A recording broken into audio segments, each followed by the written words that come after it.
By now, you should have a really good sense for what an ideal role looks like for you. You should know what your top natural talent is, your top natural strengths that support that talent, and what an ideal environment looks like for you. And that's what a great role looks like. So for me, as an example, it was teaching, using my strengths of big picture thinking, strategic thinking, futuristic thinking, empathy, interpersonal strengths. That's what a great role looked like. But wasn't until I was traveling, really, diverse environments, meeting different people, that's when I was really killing it. So I was teaching theory and traveling around the world, and I'd never been as successful. It was great. I was only working about 20 hours a week, making great money. It was phenomenal. I'd never been as successful in a given company. In my industry, I was sought after, speaking at conferences. It was the greatest job I've ever had. But then I'm flying back from Sydney, Australia one day, and I went back to a question my old coach had asked me. If money wasn't an issue, what would I do? And we all ask that question, but sometimes we don't give it a lot of thought. But I really thought about it. I said, well, I'd be teaching theory, and I'd be flying around the world. That's how I kind of simplified it, but that's what I'd be doing. That's what I was doing. And I thought about it, and I said, yeah, that's what I do. I do it for free. I was loving it.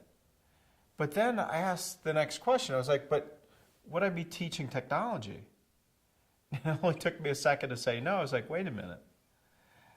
I don't really care about technology. What I cared about was helping people, and I help people best by teaching. I love teaching theory and difficult concepts. I realized I could help people understand difficult concepts. That's what I was really good at. But I loved the travel. I loved meeting different people. It wasn't travel for travel's sake. It was about meeting different people from different places. I needed that diversity.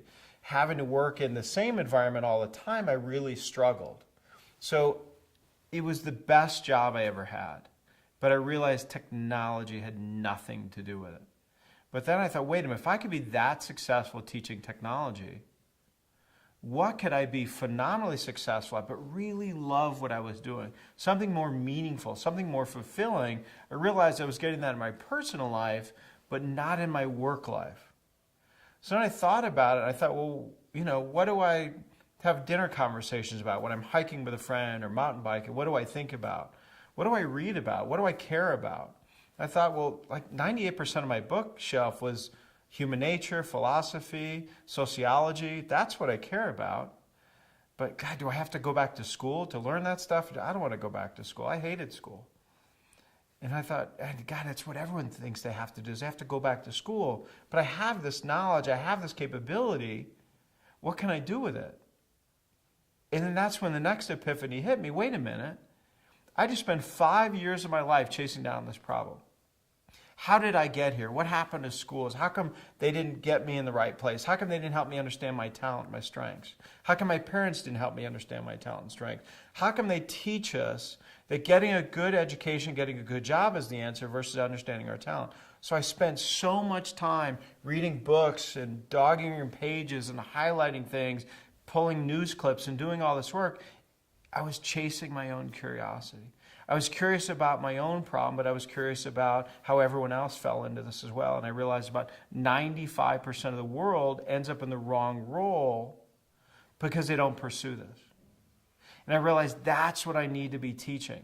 I need to teach people about this information. And there'd be nothing more rewarding.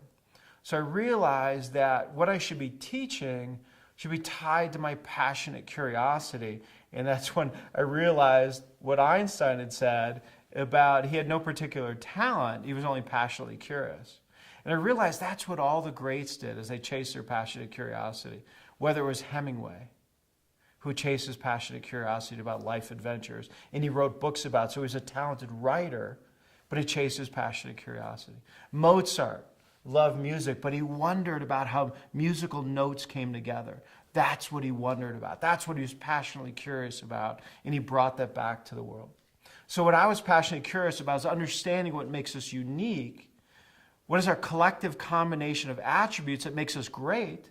So tying together our top natural talent, our strengths, our ideal environment is part of it.